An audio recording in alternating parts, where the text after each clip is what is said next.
By the early 1900s, the world was a tightly packed powder keg. Europe was bristling with weapons, locked in complicated alliances, and itching for a fight many believed was inevitable. The Ottoman Empire was decaying, Russia was teetering, and Germany, Britain, and France were locked in a deadly arms race. But across the Atlantic, another player was quietly rising. One not yet entangled in the old world's rivalries, but whose growing military and industrial power was impossible to ignore: the United States of America. In every war zone, in every era, the United States military has stood at the edge of history. From the smoke of independence to the steel of global war, America's power was built through conflict, sacrifice, and strategy. This is Shadow Force, your mission briefing on the rise of American military power, the wars that shaped it, and the tactics that still echo today. Subscribe now and enter the front lines of real history.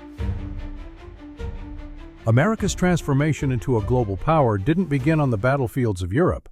It began in the Caribbean and the Pacific. The Spanish-American War of 1898 was short, brutal, and decisive. In less than a year, the United States defeated one of Europe's oldest empires and gained control over Cuba, Puerto Rico, Guam, and the Philippines. This was the moment America stepped onto the imperial stage. More importantly, it was a coming-of-age moment for the U.S. military, especially the Navy. Under the influence of thinkers like Alfred Thayer Mahan, American leaders came to see naval power as essential to national greatness. Mahan's theory, that empires rose and fell based on control of the seas, drove U.S. military strategy into the 20th century. Enter President Theodore Roosevelt, a staunch believer in American might and a former Assistant Secretary of the Navy. Roosevelt expanded and modernized the U.S. fleet, ordering the construction of dreadnought-class battleships and projecting power abroad. In 1907, he launched the Great White Fleet, a 16-battleship armada that toured the world, not to fight, but to be seen. It was a bold signal. We are not a regional power. We are a global one. While the Navy drew most attention, the U.S. Army was undergoing its own transformation. In the late 1800s, it had been small and largely focused on frontier conflicts, but by the early 1900s, it was being reshaped into a professional fighting force. Officers were increasingly graduates of West Point or the newly established Army War College, and they studied the evolving face of modern warfare. Lessons from the Boer War, innovations from the Russo-Japanese War, and the growing use of machine guns, barbed wire, and artillery. The Philippine-American War, 1899 to 1902, also gave the U.S. military experience in counterinsurgency, guerrilla warfare, and long-distance operations. Lessons that would echo in future global conflicts. What the U.S. lacked in military size, it made up for in industrial power. By 1910, America was producing more steel than Britain and Germany combined. Its arms manufacturers, like Springfield Armory and Remington, were refining bolt-action rifles and artillery systems on par with Europe's best. Its railroads, factories, and telegraph systems meant that, if needed, the U.S. could mobilize fast. While it lacked a mass conscription army, it had the infrastructure and manpower to scale, a crucial factor when the world would soon demand armies in the millions. Despite growing power, the United States still followed a policy of isolationism, grounded in the Monroe Doctrine, the idea that the U.S. should avoid European entanglements and focus on defending the Western Hemisphere. But by 1914, that was no longer realistic. American trade routes stretched across the Atlantic and Pacific.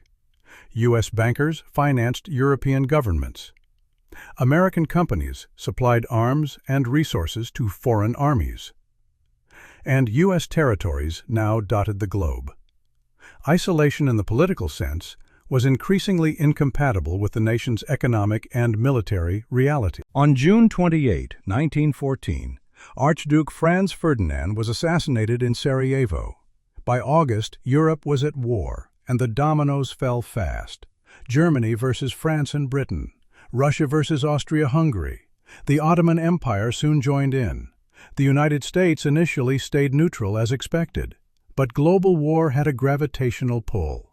American ships were threatened, American investments were at risk, and American values, democracy, liberty, freedom, were soon framed in opposition to German militarism. Though the U.S. would not enter the war until 1917, the seeds were already planted.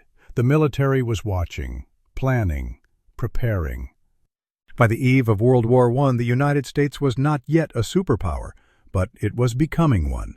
It had a modern, growing navy, a professional core army, industrial strength unmatched in the world, a global presence that could no longer be ignored. And as the world descended into chaos, America stood on the edge, not ready to lead the world yet, but soon it would have no choice. The road to World War I is over. The spark has ignited the fire. The greatest war the world had ever known has begun. Trench warfare, chemical weapons, mass mobilization, and the birth of total war. In the next episode, we dive into the outbreak of World War I, the alliances, the first shots, and the shock waves that would engulf the planet. If you believe military history shaped our world, then you've already joined the force. Hit like, subscribe, and share the mission. Shadow Force continues, and the next chapter awaits.